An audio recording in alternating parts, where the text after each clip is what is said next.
it's Tanya, a first professional MBBS student from GEMS Greater Noida. सो आपने वो thumbnail देख लिया होगा कि इट्स अबाउट अटेम्प्टिंग, जो पेपर अटेम्प्ट करने की स्ट्रैटेजी होती है वो क्या होती है। से तुमने बहुत सारी वीडियो देखी होगी कि टॉपर की ये स्ट्रैटेजी होती थी या वो ऐसे करता था, बट द थिंग इज़ वो स्ट्रैटेजी तब तक तुम पे काम नहीं आएगी जब तक तुम खुद का उसमें कुछ नहीं डालोगे। लाइक खुद के पर्सनल एक्सपीरियंस से या खुद क्या गलतियाँ कर रहे हो या तुमको क्या चीज़ वीक लगती है उसको यूज़ नहीं करोगे तो वो स्ट्रैटेजी किसी काम की नहीं है, लेजिट किसी काम की नहीं है। मैंने भी ऑलमोस्ट सारे टॉपर्स की स्ट्रैटेजी देखी हुई थी, लेकिन काम वही आएगी जो तुम खुद बनाओगे या तुम अपने लिए डेवलप करोगे। तो वो होती कैसे है, इट्स अबाउट लाइक तुम वो सीखोगे टेस्ट दे के।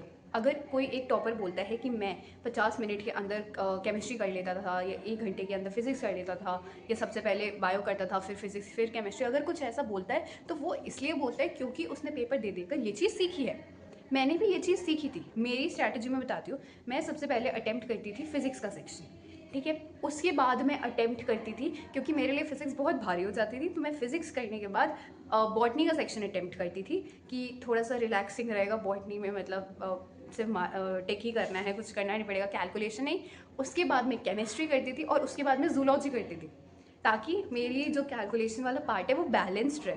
मैं अगर फिजिक्स के बाद केमिस्ट्री करती तो मुझे ऐसा लगा कि मैं केमिस्ट्री अच्छे से नहीं कर पा रही हूँ। तो ये चीज़ मैंने कैसे सीखी, बहुत पेपर दे के। और आप भी अपनी स्ट्रैटेजी कैसे बनाओगे, अभी खूब सारे पेपर दे के। तुमको तुम्हारे दिमाग में एक ये रफ फ्रेमवर्क है कि ओके मेरे को सबसे पहले बायो करनी है या केमिस्ट्री फिजिक्स ऐसे करनी है। देखो कुछ की फिजिक्स बहुत वीक होती है तो वो उससे हो सकता है बाद में करें। मेरी फिजिक्स ठीक ठीक थी, पर मैंने पेपर देकर ये समझा था कि मेरी केमिस्ट्री बहुत ज़्यादा वीक है, ठीक है, इसलिए मैंने उसको 3rd नंबर पे रखा हुआ था।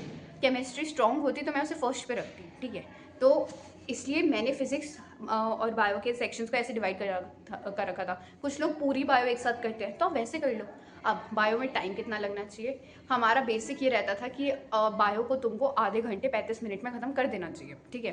पर हमारा जो पेपर आया था वो पेपर लेंदी आया था, उसमें बायो में बहुत टाइम लगा था, ठीक है। तो उसमें 1-1 घंटा भी लगा था लोगों को, 1 घंटे से काफ़ी लाइक 1 घंटा 15 मिनट 20 मिनट ऐसे भी लगा था। मेरी फिजिक्स ऐसी रहती थी कि 1 घंटा 10 मिनट के अंदर कर लूँ मैं उसको, और सेम ही 1 घंटे के अंदर मैं अपनी केमिस्ट्री कर लूँ। या केमिस्ट्री में मैं कभी थोड़ा ज़्यादा पार्ट देती थी क्योंकि केमिस्ट्री मेरे से नहीं होती थी, मेरे को सोचना पड़ता था या बहुत ज़्यादा करना पड़ता था। स्पेशली मतलब क्या है कि केमिस्ट्री में आता या नहीं आता, 2 वाली सिचुएशन रह जाती थी। लेकिन ऐसे बांट रखा था। और फिर राउंड्स होते हैं, लाइक पेपर करने के राउंड्स में बताती हूँ। ये तो हो गया कि आपने किस ऑर्डर में किया। अब राउंड्स इन द सेंस, पहले आपने पूरा पेपर एक बार पढ़ा, रिव्यू करा, जितने क्वेश्चन बन रहे थे वो करे, जो नहीं बना उसको आपने मार्क कर लिया। फिर दूसरे राउंड में आपने क्या किया कि जो मार्क क्वेश्चन थे उसको करें।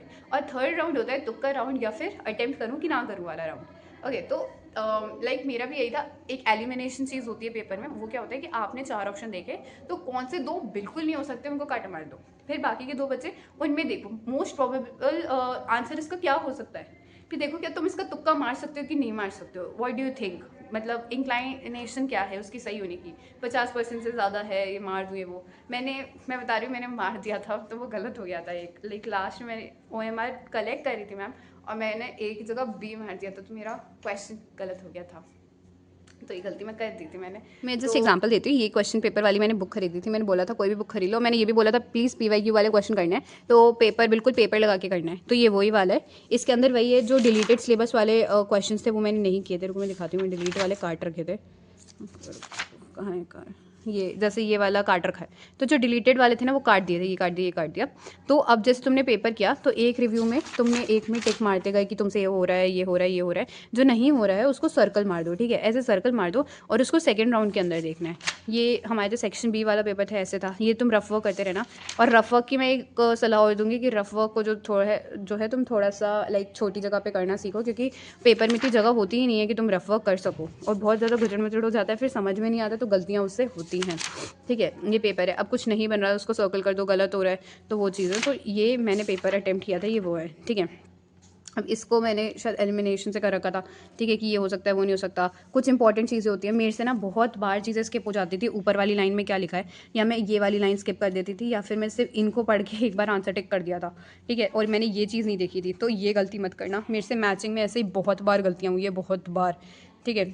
उसके बाद कुछ पेपर होते हैं जिसमें असर्शन रीजनिंग की जो स्टेटमेंट्स की ऑर्डर होती है ना, वो भी चेंज होती है, वो ध्यान रखना। एक ब्लेंडर में और आपको बताऊंगी, जैसे ये मैंने कोई पेपर अटेम्प्ट किया था। पेपर देखो क्या होता है कि ना, इसमें तुम रोल नंबर देखोगे, ये जैसे नीट की बनती थी ना वो वाली शीट है OMR, तो इस बुक के साथ OMR आई थी। तो इसमें देखो क्या है, 1 2 3 4 5 6 और नीचे 0 है लास्ट में। अब तुम्हारे पास जो भी रोल नंबर आएगा तुम इसके अकॉर्डिंग भरोगे, ठीक है। अब क्या हुआ कि हमारे आकाश वाले पेपर में क्या होता था कि 0 जो है ना ऊपर होता था, ठीक है। जब जैसे मैं आकाश के जो क्वेश्चन पेपर देती थी या किसी भी कोचिंग के आप दे रहे हो, तो उस वाले में क्या था कि ये 0 ऊपर था। तो जब हम लोग वहाँ अपने रोल नंबर भरते थे, जैसे मान लो 20002 है, ठीक है, ये वाला है, तो तुमने 2 यहाँ पे भरा, फिर 002 ऐसे भरा। लेकिन आकाश में क्योंकि 0 ऊपर था ना, तो कुछ बच्चों को ये था कि 0 तो ऊपर ही होता है, तो उनने बिना देखे कि नंबरिंग क्या है उसमें मार दिया था, तो उनके रोल नंबर गलत हो गए थे। तो इस बात का ध्यान रखना है कि तुम्हारी नंबरिंग कैसे दे रखी है, रोल नंबर गलत नहीं भरना है प्लीज़। तो पेपर हो गया, ये मैंने क्वेश्चन पेपर दिखा दिया। इसके अलावा अगर मैं बताऊँ कुछ, तो एक होता है बबल भरने का तरीका, मतलब क्या मैं पेपर इतना जल्दी कर सकता हूँ। सो पेपर जल्दी करने का कोई ट्रिक हो या कुछ ऐसा हो, तो इट्स लाइक तुम अपनी प्रैक्टिस से ही सीखोगे। कुछ शॉर्टकट्स तुम्हें ज़रूर मिल सकते हैं, वो भी तुम्हें जब कॉन्सेप्ट आता हो, तुम्हें पता हो कि हमें उसे कैसे यूज़ करना है, तो वो बहुत टीचर्स अपने नोट्स में बताते रहते हैं, ठीक है। और एक तुम्हारी जल्दी करने की तरीका मतलब ये होता है कि जब तुम इतने पेपर दे रहे हो ना, तो तुम इतनी बार बबल्स भर रहे हो, उनको क्वेश्चन को कर रहे हो, तब तुम्हारा दिमाग अपने आप ऐसे होने लगता है कि 3 घंटे में मेरे को ये 180 क्वेश्चन करने हैं, मैं कैसे टाइम डिवाइड करके करूँ। हर पेपर में ध्यान दो कि तुमको हर सेक्शन में कितना टाइम लग रहा है, ठीक है, क्योंकि देखो तुम्हें फाइनल एग्जाम देना है यहाँ, ठीक है। तो उस चीज़ का ध्यान रखो, और उसके बाद बबल्स को कैसे जल्दी भर सकते। अब जैसे तुम्हें सर्कल्स करने हैं, मतलब बबल भरने हैं, ठीक है। तो क्या करना है कि अब जैसे ये वाले जो है इसमें तो बहुत छोटे हैं, लेकिन जो वो वाले आते हैं ना वो थोड़े से बड़े आते हैं। तो उसमें याद है कि तुम अपना जो ये बबल भरोगे, इसको कैसे भरना है, ये तुम्हारा लाइक ये है, तो इसको तुम कोशिश करो कि पहले बाहर वाली लाइन भरो, फिर उसको अंदर लेकर आओ, ठीक है, ऐसे। अगर तुम पहले अंदर से बाहर जाओगे तो तुम्हारी ये बाहर निकलने की प्रोबेबिलिटी बढ़ जाएगी। इसलिए ट्राई करो कि पहले तुमने बाहर से शुरू किया और उसके बाद अंदर आए, ठीक है। और देखो एक चीज़ और बताती हूँ, मैंने एक चीज़ देखी थी कि जब हम ऐसे बबल्स भर रहे होते हैं ना, तो मेनली जो डिटेक्ट करता है ना, जो डिटेक्ट होती है, तो वो बीच के भरे हुए एरिया से होती है। मान लो तुम्हारे पास टाइम बहुत ही कम बच रहा है, तो तुम अगर सिर्फ बीच का एरिया भी भरते हो ना, पूरा नहीं सिर्फ बीच वाला, तो भी वो आंसर डिटेक्ट हो जाता है, ठीक है। तो ये तभी के लिए जब बहुत ही इमरजेंसी सिचुएशन हो और तुम्हारे पास टाइम बहुत ज़्यादा कम बचाओ और तुम्हारे पास बबल भरने का टाइम ना हो, तो ऐसे तुम अगर बीच का सिर्फ इतना भी भर दोगे तो डिटेक्ट होता है।